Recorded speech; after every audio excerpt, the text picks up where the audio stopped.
Assalamualaikum warahmatullahi wabarakatuh. Om Swastiastu, Namo Buddhaya, salam kebajikan, salam sehat untuk kita semua. Hari ini 18 Desember diperingati sebagai Hari Pekerja Migran Internasional sejak Perserikatan Bangsa-Bangsa mengadopsi Konvensi Internasional tentang Pelindungan Pekerja Migran dan Anggota Keluarganya. Peringatan Hari Pekerja Migran ke-32 tahun ini penting bagi pemerintah Indonesia untuk merefleksikan pelindungan mereka yang sering disebut sebagai pahlawan devisa, karena nasib mereka sampai saat ini masih memprihatinkan. Meskipun pemerintah Indonesia sudah memiliki Undang-Undang 18 tahun 2017, tetapi bahwa harkat martabat dan hak asasi pekerja migran Indonesia sampai hari ini masih rentan dan mereka masih banyak menghadapi situasi perbudakan, kerja paksa, dan eksploitasi. Hal ini mencerminkan bahwa pemerintah belum mengimplementasikan secara optimal Undang-Undang Nomor 18 Tahun 2017 tentang Pelindungan Pekerja Migran Indonesia. Kondisi pekerja migran ini makin berat pada saat situasi pandemi mendera kita semua. Banyak pekerja migran terjebak di tempat-tempat penampungan. Mereka tidak dapat pulang. Banyak pabrik dan sektor-sektor swasta harus tutup. Mereka tidak mendapatkan gaji, tidak dapat hari libur karena kebijakan pembatasan di berbagai negara. Komnas HAM banyak menerima pengaduan dari organisasi masyarakat sipil sepanjang pandemi. Ribuan pekerja migran menjadi korban tindak pidana perdagangan orang di Kamboja, Myanmar, Laos, dan Filipina. Dalam kurun waktu 2020-2022, setidaknya Komnas HAM menerima 257 aduan terkait dengan pekerja migran Indonesia. Berbagai kasus yang diadukan antara lain pemenuhan hak-hak pekerja migran karena gaji tidak dibayar, klaim asuransi, kemudian permohonan pemulangan pekerja migran karena hilang kontak, kesulitan pemulangan jenazah, dugaan penyanderaan oleh pihak majikan maupun P3MI. Kemudian kasus lain juga permohonan pelindungan dan bantuan hukum karena mereka menghadapi kriminalisasi di negara tujuan, korban perkosaan yang berhadapan dengan hukum, serta penahanan di negara tujuan.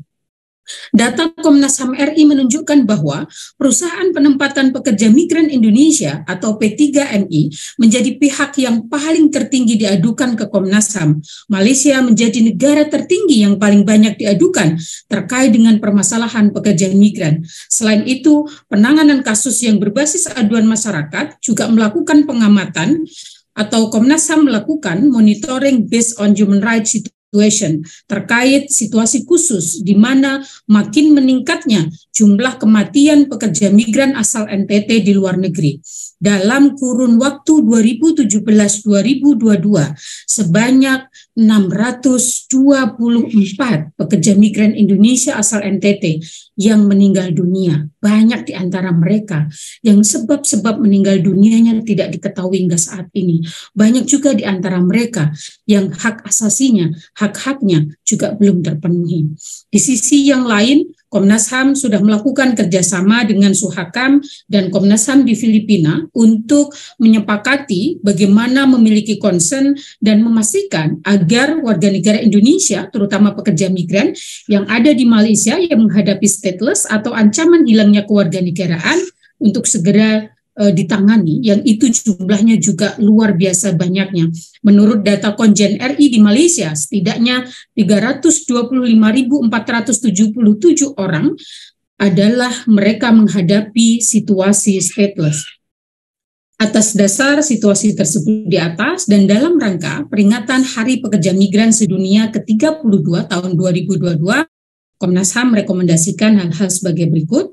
Pertama, pemerintah Indonesia mengintegrasikan jaminan hak asasi manusia ke dalam kebijakan-kebijakan yang dikeluarkan dan dalam implementasinya, serta menerapkan prinsip business and human right terhadap perusahaan penempatan pekerja migran serta agensi atas tanggung jawab untuk menghormati responsible to respect hak asasi pekerja migran Indonesia.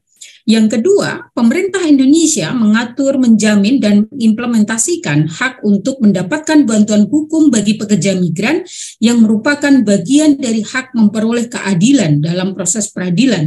3, mendorong pemerintah Indonesia untuk membentuk tim kerja yang secara khusus menangani pekerja migran dan anak-anak pekerja migran yang kehilangan kewarganegaraan di Malaysia. Keempat, membangun kerjasama yang strategis antara institusi-institusi negara yang memiliki kewenangan dalam menangani permasalahan pekerja migran, serta menempatkan peran serta masyarakat sipil sebagai mitra pemerintah dalam mengupayakan pelindungan pekerja migran sesuai dengan standar hak asasi manusia. 5, melakukan pembenahan manajemen permasalahan PMI secara komprehensif melalui menyiapkan, memantau, menindak pelanggaran, dan mengembangkan atau membangun sistem pendataan PMI. Yang keenam, membangun konsistensi mekanisme kontrol terhadap implementasi aturan terkait pekerja migran untuk melihat efektivitas implementasi aturan tersebut bagi perlindungan PMI, serta secara khusus membangun sistem monitoring yang efektif terhadap perusahaan penempatan pekerja migran. 7, melakukan pembenahan administratif yang bersifat kedaruratan, peningkatan fasilitas pelayanan, dan penghapusan berbagai bentuk penyelewengan dalam memberikan perlindungan PMI. Ke-8, melakukan peningkatan kapasitas dalam memahami HAM agar prinsip dan nilai-nilai hak asasi manusia terintegrasi di dalam setiap kegiatan yang dilakukan pelaksana kebijakan, baik di tingkat pusat dan daerah. Dan yang terakhir, ke-9, membangun standar kurikulum pendidikan pramigrasi yang berperspektif hak asasi manusia, metode pembelajaran yang partisipatif, dan mekanisme kontrol yang memadai. Demikian, selamat Hari Pekerja Migran Internasional ke-32 tahun ini.